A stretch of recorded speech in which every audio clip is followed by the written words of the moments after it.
Donc bonsoir à tous, merci de participer avec nous ce soir à Smadabo Digital.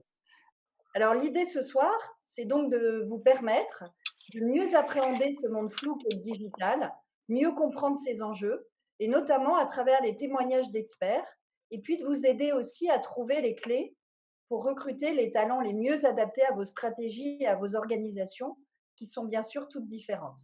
Alors au programme ce soir, Céline vous présentera une vision synthétique et schématique de la transformation digitale. Et puis, Suzanne introduira nos trois intervenants pour profiter de leurs expertises complémentaires. Et nous terminerons par les takeaways aussi de Suzanne. Bon, alors voilà, moi j'ai un objectif assez simple en vous présentant cette slide. En fait, c'est d'abord de rappeler que le digital, c'est pas une fonction en tant que telle. Le digital, c'est l'avènement des nouvelles technologies. Alors, on a un saint graal dont tout le monde parle, de la data. Et finalement, le digital, c'est la bonne utilisation de ces technologies pour servir au mieux une stratégie. Donc, ne pas oublier au départ de bien définir sa stratégie pour pouvoir définir ce dont on a besoin. Donc, de manière assez schématique, il est généralement admis que la transformation digitale touche trois grands streams au sein d'une organisation. La plus visible, celle qui regroupe toutes les actions vers les clients. Donc, ça va être la communication, le commerce, les produits eux-mêmes. La partie immergée de l'iceberg, c'est le back-office, les opérations, la logistique, la finance, la production, les systèmes d'information, bien sûr. Et enfin, il y a un stream qu'on a souvent tendance à oublier, c'est tout ce qui fait la culture d'une société. Ça va être la formation, ça va être les modes de fonctionnement, le passage en télétravail, par exemple, et la data en transverse qui vient nourrir ces trois dimensions. Donc tout ça est très vaste et comme il faut faire des choix, nous ferons aujourd'hui un focus sur la dimension client. Donc, en ce qui concerne le client, et ça va résonner avec un certain nombre de prises de parole de MAD récentes, nous distinguons deux grandes missions. La première, qu'on va appeler la performance, qui a vocation à supporter et à accélérer les ventes sur tous les canaux. Et la deuxième, qu'on va appeler branding, alors on simplifie toujours, mais pour bien comprendre et avoir des schémas en tête, qui va couvrir toutes les prises de parole d'une marque auprès de son écosystème, ses clients bien sûr, mais également ses collaborateurs, les futurs, les présents, les ex, et encore ses fournisseurs. Donc ce branding s'exprime sur tous les supports, les réseaux sociaux, les apps, les modules de training, voilà, tous les supports possibles de la marque. Ces deux missions peuvent être regroupées dans une même direction, c'est souvent le cas, mais ce n'est pas toujours le cas en fait. La compréhension de la problématique et de la stratégie d'une marque est donc clé pour bien définir le profil recherché et la teinte prioritaire à trouver. Donc, pour aller plus loin dans cette réflexion, on a souhaité partager avec vous, et ça nous tenait vraiment à cœur, des témoignages d'experts de la fonction digitale et vous faire ainsi bénéficier de leurs éclairages sur les particularités de chacun des domaines cités. À présent, et pour illustrer la dimension image, communication et branding, vous allez entendre la discussion entre Céline Gigon, partner Mad Talent, et David Klingbeil, Global Insight Manager pour les secteurs Beauty and Luxury chez Google. Bonjour David, tout d'abord un grand merci pour votre participation à cette première session de Mad About qu'on a dédiée au digital. Vous êtes depuis 3 ans Global Insight Manager Luxury and Beauty chez Google, recruté à Paris en 2017 et expatrié à New York depuis 2019. Pourriez-vous en quelques mots retracer votre parcours professionnel ? En fait, je pense que ce qui définit mon parcours depuis le début, c'est que j'ai toujours eu mes racines ancrées dans la data, ma tête ancrée dans la stratégie et mes ailes ouvertes vers la créativité. J'ai commencé en capital risque en tant qu'analyste dans un fonds qui investissait dans des startups et la technologie en général. Ensuite, j'ai créé ma startup, donc une marque de luxe vendue exclusivement en ligne, où on avait réussi à travailler avec les artisans qui travaillent avec les grandes maisons de luxe et ont développé avec eux des produits exclusifs et personnalisables vendus sur Internet. Et ensuite, j'ai rejoint Google en tant qu'Insight Manager dans l'équipe luxe. Chez Google, j'ai travaillé avec à peu près tous les grands annonceurs dans la beauté et le luxe, avec les marques françaises et européennes. Puis j'ai rejoint les équipes globales, d'abord à Paris, puis à New York, où j'ai travaillé avec les grands annonceurs, travaillant avec Google et YouTube au niveau global pour le luxe et la beauté. Écoutez, parfait, merci beaucoup. Alors, on va peut-être faire un focus sur votre rôle actuel qui, je pense, intéressera pas mal notre audience qui doit se poser plein de questions sur ce que vous faites. Aujourd'hui, vous accompagnez les marques de beauté et de luxe à travers toutes les dimensions digitales, donc aussi bien sur les aspects business ou performance que sur les aspects branding ou image. Comment, dans cette dimension, est-ce que vous définiriez vos missions auprès de vos clients ? Travailler dans les insights, c'est transformer de la data, donc c'est-à-dire des chiffres, des statistiques, des données, en quelque chose sur lequel le client va pouvoir agir, quelque chose d'actionnable. Et en fait, il y a une citation que j'aime bien de l'ancien CEO d'Unilever qui disait data makes your briefcase heavy, but insights makes you rich. Voilà, les data, ça alourdit votre sac, mais les insights, c'est ce qui vous rend riche. Et du coup, qu'est-ce que ça veut dire? Donc, du coup, faire des insights chez Google, c'est surtout axé autour de 4 grands piliers. Donc, le premier, c'est autour donc, tout ce qui est tendance, insight au sens de tendance. Et donc, mon travail, ça consiste à analyser les données collectées par Google, donc ce que les gens recherchent sur Google Search, les vidéos visionnées par les audiences sur YouTube, etc. Et trouver des grandes tendances à partir de ces données pour pouvoir les partager avec les marques de luxe et de beauté afin qu'elles comprennent davantage leur audience et qu'elles puissent réaliser des campagnes ou des vidéos qui vont résonner plus profondément avec cette audience. La deuxième partie, c'est tout ce qui est autour des stratégies de contenu et du coup plus spécifiquement sur YouTube. Et donc, ça consiste à accompagner ces marques dans la définition de leur stratégie de contenu sur YouTube et comment imaginer des contenus qui vont résonner avec leur audience, comment les agencer dans le temps, comment optimiser leur diffusion sur YouTube et vraiment, voilà, comment accompagner ces marques dans la création d'un média via une chaîne YouTube et faire en sorte que ce média ait le plus d'impact possible sur leur audience. Le troisième pilier qui est lié à celui-ci aussi, c'est tout ce qui est autour de la creative excellence. Donc, comment est-ce qu'on peut utiliser la data pour créer des vidéos qui vont être plus impactantes sur l'audience. C'est vrai que souvent, quand on imagine la création de contenu, on n'imagine pas tout à fait que c'est quelque chose qui est lié à la data ou quelque chose qui est scientifique. On considère ça plutôt comme un art. Et en fait, quand on utilise les bonnes datas, on se rend compte qu'il y a beaucoup d'éléments qui peuvent être optimisés sur des vidéos, sur des créas en général, et en regardant ce qui va créer plus de rétention d'une audience, quels sont les éléments qui vont faire que l'audience va regarder plus longtemps une vidéo. Et tous ces éléments en fait peuvent être mesurés et ensuite peuvent être drivés avec des techniques. Donc, tout ça, c'est un peu ce pilier de Creative Excellence. Et je dirais ensuite, il y a un quatrième pilier qui est autour du measurement. Et donc, puisque les marques en général et les marques de luxe et de beauté en particulier ont augmenté leur investissement dans le digital, notamment sur les plateformes de Google, mais au sens large sur le digital, elles attendent aussi un certain retour et elles veulent mesurer l'efficacité de leur campagne. Et donc ça, c'est quelque chose qui s'est beaucoup développé dans les dernières années, tout ce qui est autour du measurement. Donc, comment est-ce qu'on peut analyser la performance d'une campagne pour ensuite l'optimiser, faire des choses comme des media mix modeling, des sales lift, etc. pour voir quel est le retour sur investissement d'une campagne, quand j'investis combien je récupère. Et le measurement, ça peut être vrai à la fois sur la partie commerce, donc combien je vends grâce à mes campagnes, mais aussi sur la partie image, on peut mesurer plein de métriques sur le chemin de la vente, comme la brand awareness, la considération, la favorabilité, etc., qui sont des éléments qui peuvent être impactés par des campagnes. Et au-delà du commerce pur, on peut aussi mesurer l'impact sur l'image et sur les autres. Beaucoup. Pour bien comprendre maintenant la façon dont vous interagissez avec vos clients, quels sont vos interlocuteurs généralement au sein des marques? Alors, mes interlocuteurs en général, ils sont à la fois au sein des marques et au sein des agences, parce que c'est vrai que tous ces sujets, c'est des sujets qui sont menés de concert entre les personnes en interne chez les marques et leurs agences et leurs partenaires. Et c'est vrai que, étant donné que le digital aujourd'hui, c'est pas une fonction qui est l'apanage uniquement des équipes digitales. On ne parle pas uniquement avec le directeur digital quand on travaille avec une marque en général.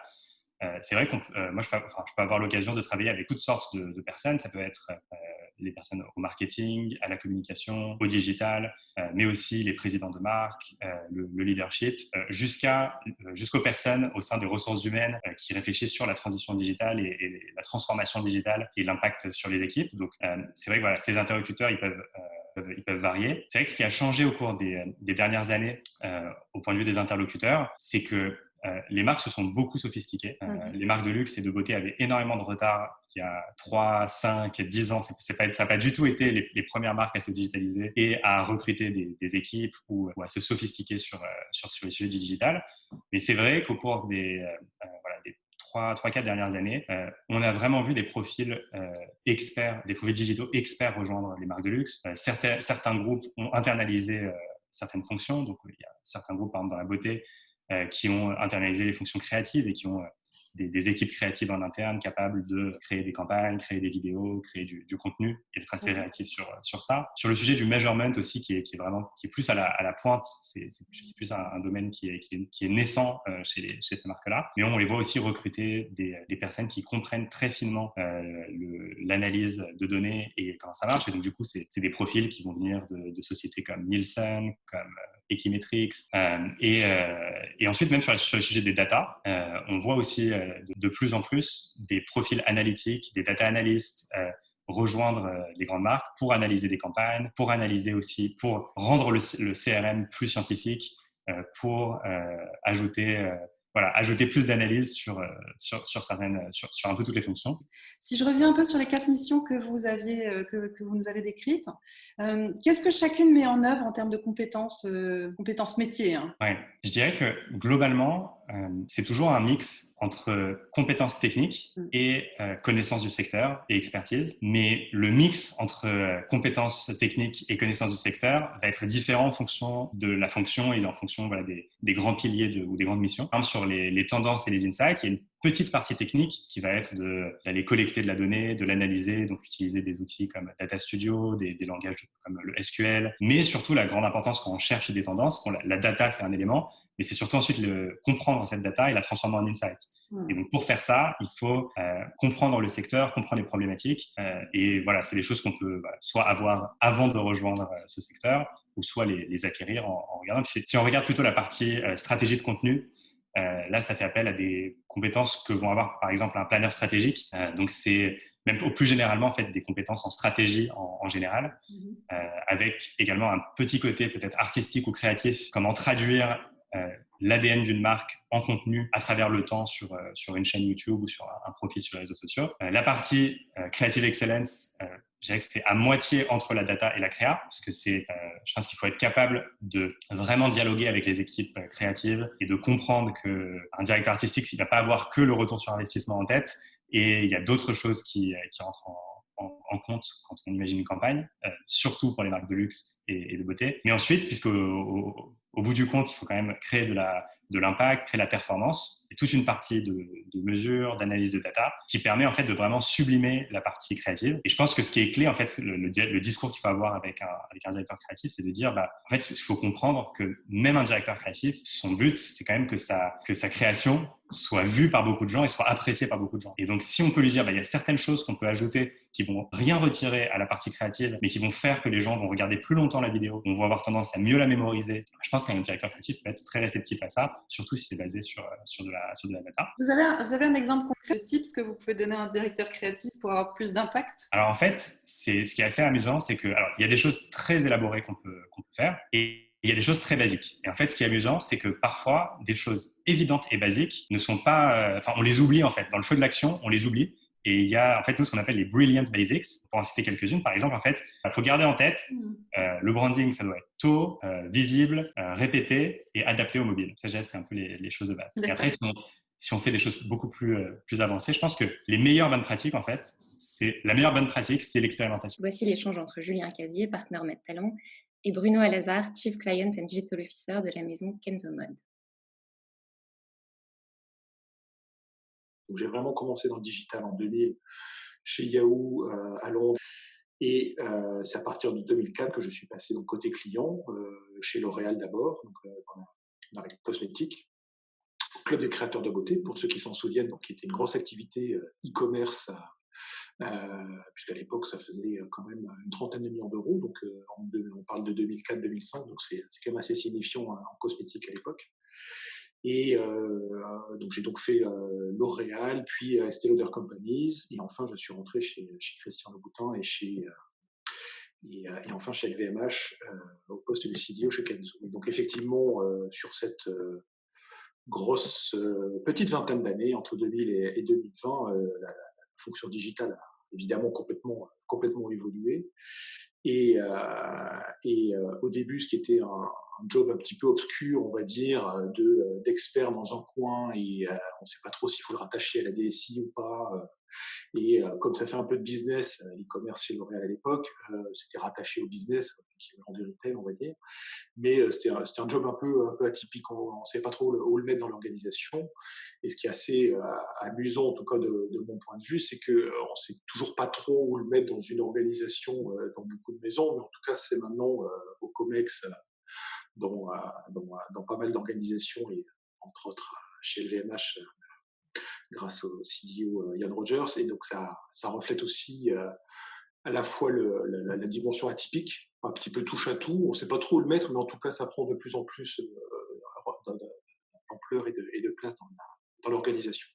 Il y a des révolutions tous les 6 mois, des choses nouvelles qu'on découvre et des changements considérables. Et il y a 20 ans, ça avait un petit impact dans un coin, ça touchait un petit peu le business. Maintenant, c'est majeur. Il y a des nouveaux modes de consommation, des nouveaux modes de vente qui explosent en Chine, par exemple. Depuis 6 mois, on ne parle plus que du live streaming. On n'en parlait pas, ne serait-ce qu'il y a un an. On ne parle plus que de ça maintenant. Comment l'organisation s'adapte à ça. À l'époque, il y a 20 ans, ça aurait été un sujet entre 2 experts à la machine à café. Et aujourd'hui, ce sont des sujets qu'on évoque en COMEX, et que ça implique et le marketing, et ça implique et les achats, parce que ça peut avoir un impact énorme en termes de push business, des ventes extrêmement concentrées sur 24 heures. Ça touche toute la stratégie digitale, etc., etc. Donc voilà, donc c'est ça qui est assez amusant, c'est que ça garde cette dimension un peu atypique, un peu mouton à 5 pattes dans les organisations, mais c'est de plus en plus central, il me semble. Et puis on verra. J'ai toujours une conviction que le rôle de CDO doit s'appuyer sur une dimension e-commerce, c'est qu'il y a un PNL quelque part. Et à partir de ce moment-là, à partir du moment où il y a un ownership d'un PNL, les relations avec le reste de l'organisation sont différentes.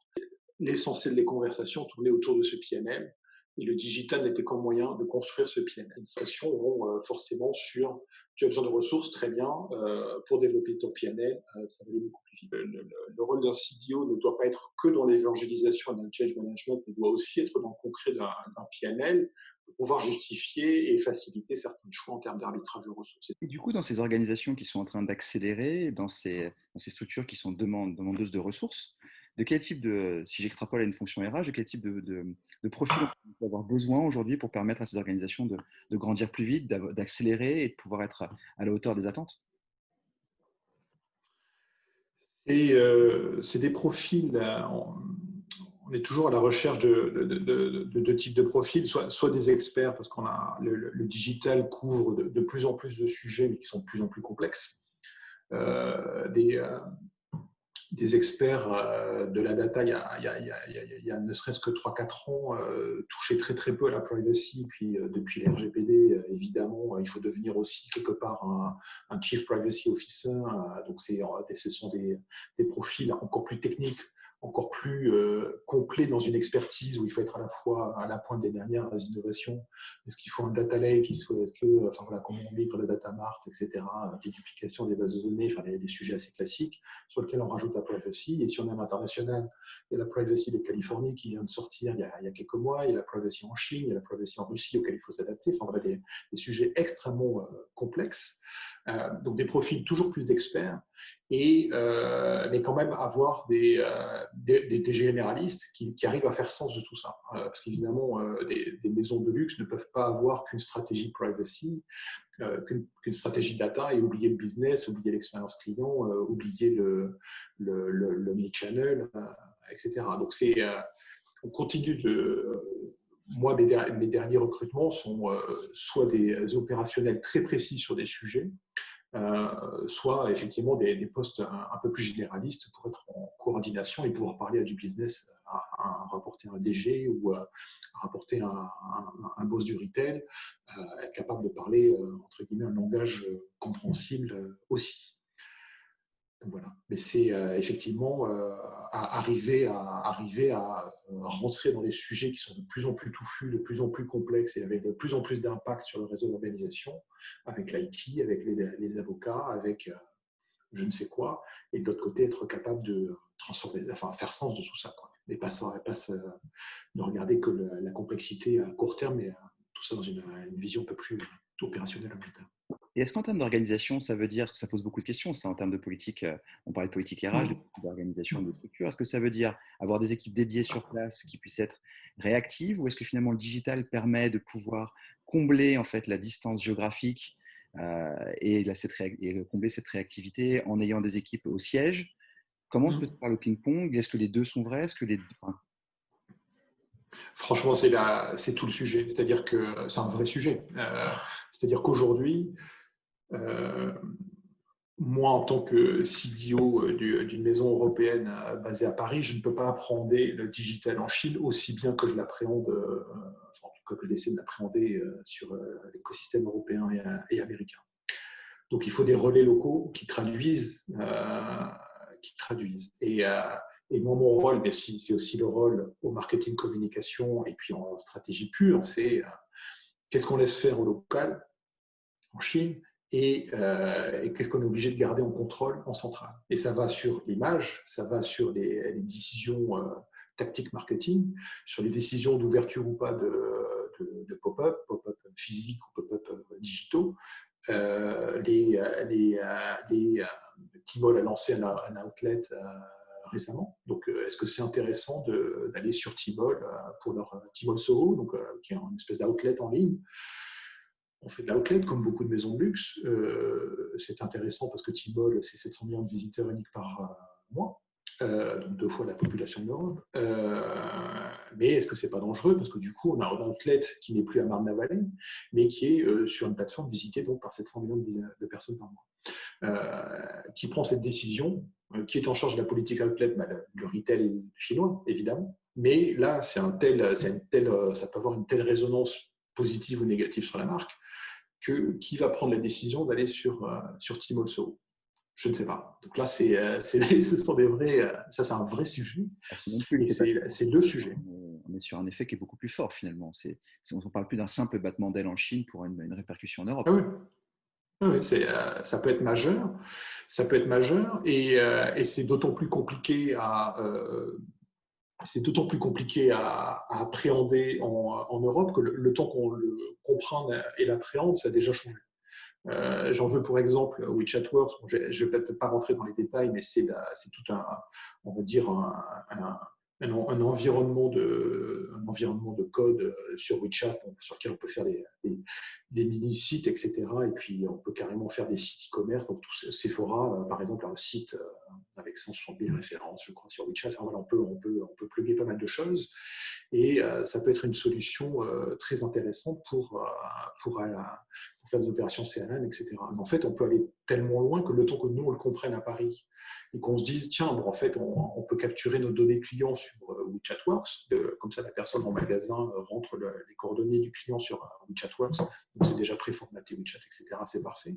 Ça se déverse dans notre base de données unique. Le temps que nous, on appréhende ça, on se dise comment on va le faire, etc. Ils annoncent qu'en fait, ils ont déjà fait évoluer la solution et qu'on peut aller beaucoup plus loin et qu'avec WeChat Works, en gros, on peut concurrencer toutes nos activités e-commerce qu'on fait sur Tmall. Donc voilà, c'est cette rapidité, cette agilité qui est essentielle. Mais une fois de plus, qui prend la décision de lancer Kenzo sur WeChat Works, donc cette espèce d'application, système applicatif, c'est compliqué. Est-ce qu'en Chine, ils ont la connaissance du marché, mais pas forcément suffisamment de connaissance de nos outils legacy? Vice versa, nous, à Paris, on appréhende avec l'IT tout notre système IT, ERP, etc. Mais comment on fait dialoguer les deux? Qui prend la décision? C'est pas du tout évident. Et j'ai un autre exemple qui est peut-être moins technique, et j'aurais peut-être dû commencer par là, parce qu'en fait, il est particulièrement frappant. C'est on fait une opération justement pour cette capsule Vans. Donc, moi, je vais faire du remarketing, donc le classique. Les gens vont sur le site et puis ils seront exposés à des bannières une fois post-visite. Moi, je vais demander au département image, je vais leur demander 5-6 formats de bannières pour les US ou l'Europe. Donc les petites bannières en haut, les grosses bannières sur les côtés des sites, etc. pour remontrer cette capsule post-visite. En Chine, sur notre boutique, donc Luxury Pavilion, dans l'environnement Tmall, la directrice e-commerce Chine a demandé 300 versions de la bannière, parce qu'il y a 300 formats. Parce qu'en fait, Tmall en permanence teste, ils demandent toujours d'avoir 3, 4, 5 versions du même format et ils vont optimiser par intelligence artificielle automatiquement les bannières. Donc du coup, qui est-ce qui gère cette déclinaison de 15 bannières en 300? Est-ce que c'est un webmaster en Chine qui ira beaucoup plus vite et qui connaîtra beaucoup mieux les paramètres, etc. Ou on se dit, oh là là, ils vont faire n'importe quoi. On parle quand même d'une grosse capsule pour nous, qui est la première capsule de notre nouveau directeur artistique. Il faut que ce soit fait à Paris et du coup, il y a des back and forth sans cesse. Donc voilà, donc c'est même sur des sujets assez opérationnels comme ça, il y a des vrais choix de structuration d'entreprise, comme vous le disiez, des vrais choix quelque part de politique générale de l'entreprise sur quel est le fameux local global qui a la main sur ce type de décision. Et c'est pas évident. Merci beaucoup.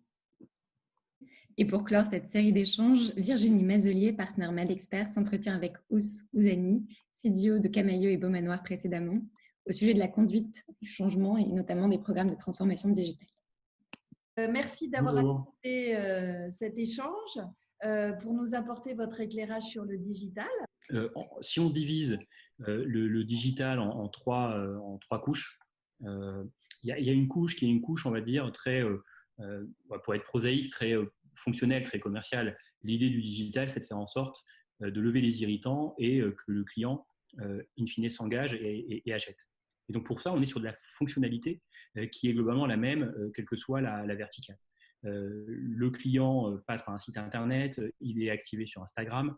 Le site Internet doit être fonctionnel, doit lui proposer toute la navigation, l'expérience dont il a besoin et puis des modalités de paiement. Il a besoin d'accéder à des services qui, encore une fois, sont du fonctionnel, de retrait de produits dans son magasin, d'accueil, d'accès au stock, notamment proposé par les boutiques. Et puis, derrière, il rentre dans l'engagement et la fidélité auprès de la marque. Et tout ça repose sur l'analyse, notamment de données utilisateurs. Et donc, sur cette première couche, qui est une couche fonctionnelle, on active à peu près les mêmes moteurs. La seconde, sur le digital, c'est plutôt une couche de digital branding. C'est comment faire en sorte que toute la créativité et l'essence d'une maison de luxe, entre autres, si on parle de ce secteur-là, puisse trouver sa diffusion pleine et entière sur les différents canaux digitaux. Là, je vais plutôt faire appel à mon expérience dans les médias pour pouvoir proposer d'accompagner les marques dans leur expression la plus pure de leur désirabilité et de leur sentiment d'appartenance. Je ne vais pas jouer sur la corde créa parce que ce n'est pas la mienne et les maisons sont dotées de talents exceptionnels sur ces parties-là, mais plutôt sur la connaissance, l'écoute des différents canaux pour regrouper toute la donnée des fans et essayer de les activer et de les toucher pour les transformer en clients. Et enfin, la toute dernière couche, c'est celle dont on parle le moins, mais qui, je pense, a peut-être été la plus mise à mal durant la crise par laquelle on est passé et on passe toujours. C'est la couche un peu back-office et middle office. C'est vraiment tout le sujet de l'orga, des process, de la logistique. Et aujourd'hui, la logistique doit complètement exploser, être capable de proposer des produits en tout temps, en tout lieu et selon tous les modes de distribution et de diffusion. Et donc, le mass market, notamment le retail, a fait d'énormes avancées sur ce sujet, sur la capacité de tracer ses stocks, sur la capacité de vendre un produit depuis les magasins ou de proposer le stock des magasins, sur la capacité d'avoir aussi la RFID déployée sur des dizaines de millions de produits, sont des effets qui ont permis en fait de faire sauter un peu les barrières que l'on pouvait avoir jusqu'à récemment sur ces sujets très middle office.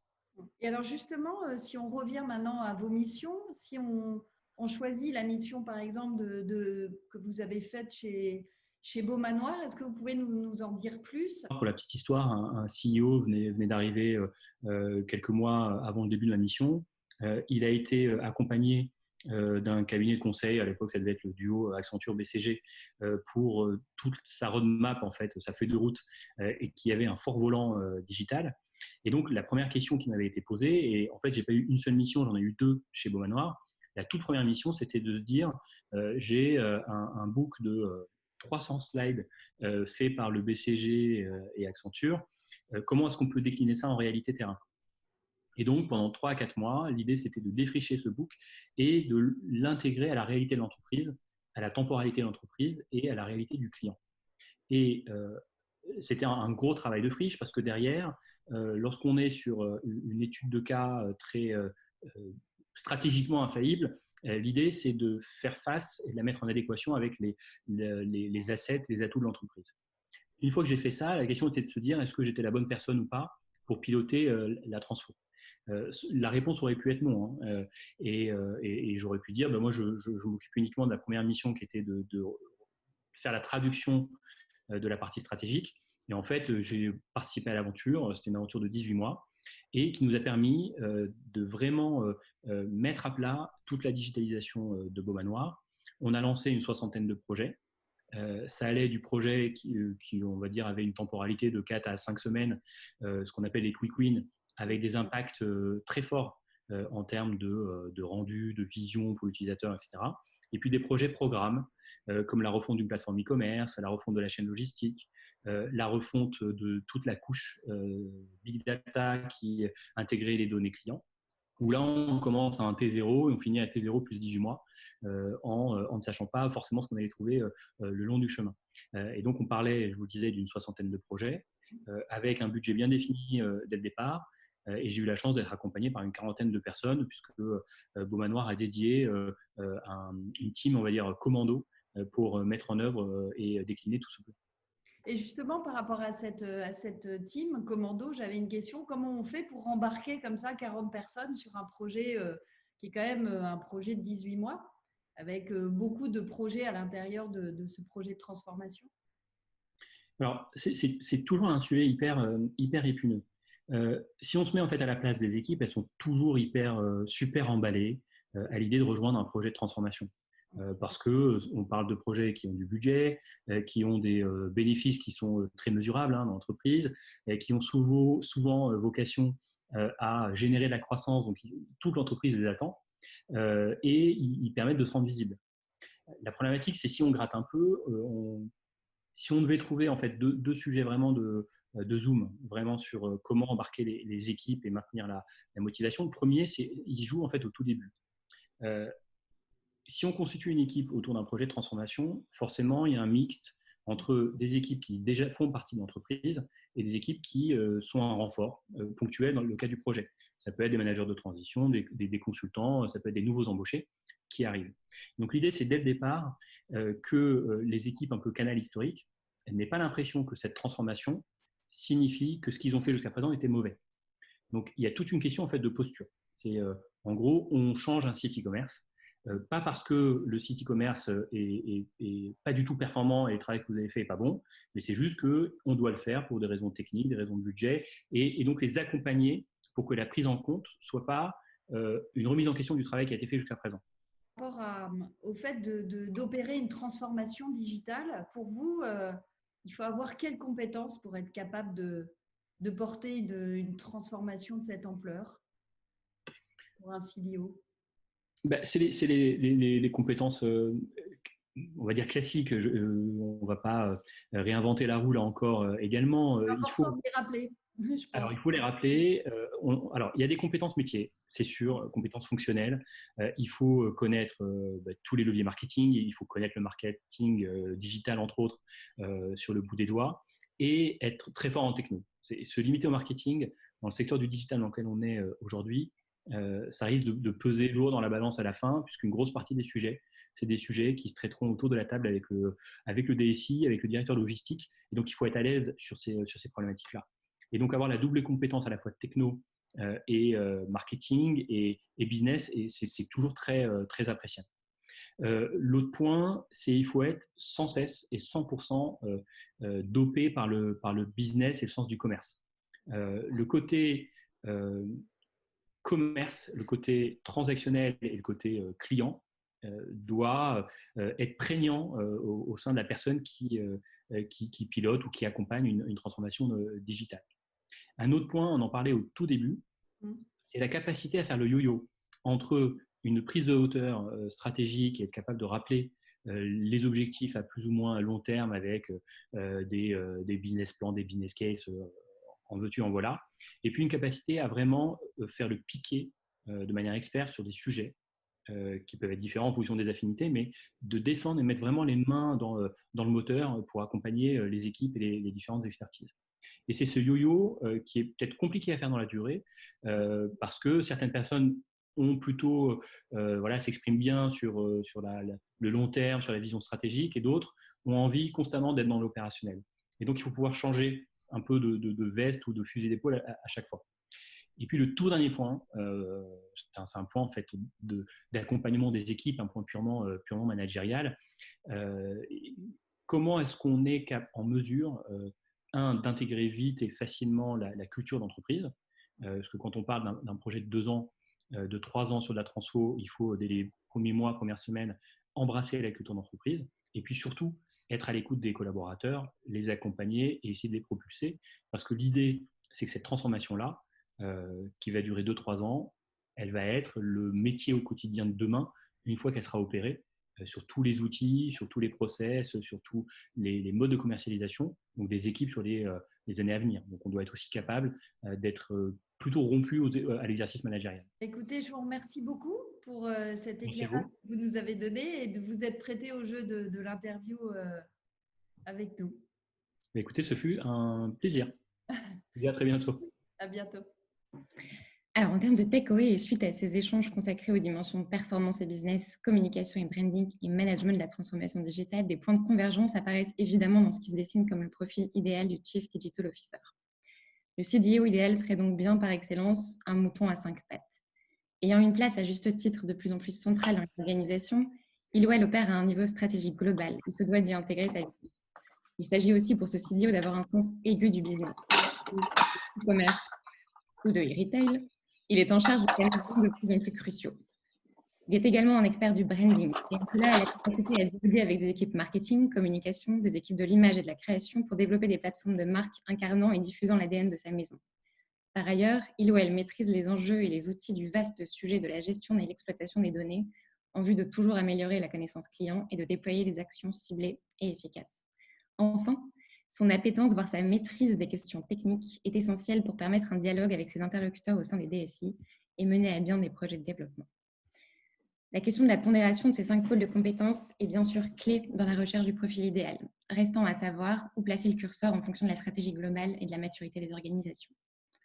Enfin, et pour conclure, présidant l'ensemble de ces compétences métiers, nous avons la conviction que l'agilité est réellement le facteur clé de réussite, tant pour le CDO lui-même, parce que sa fonction par essence transverse l'amène à dialoguer et à travailler avec toutes les autres fonctions, que pour les organisations elles-mêmes dans l'appréhension des sujets de gouvernance et de prise de décision. Elles se doivent d'être agiles et réactives pour arbitrer et saisir les nombreuses opportunités en termes de branding et de business qu'offre le digital au travers d'innovations perpétuelles.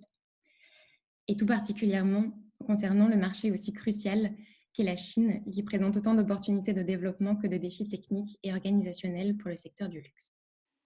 Merci à tous d'avoir écouté notre podcast dédié au métier de CDO.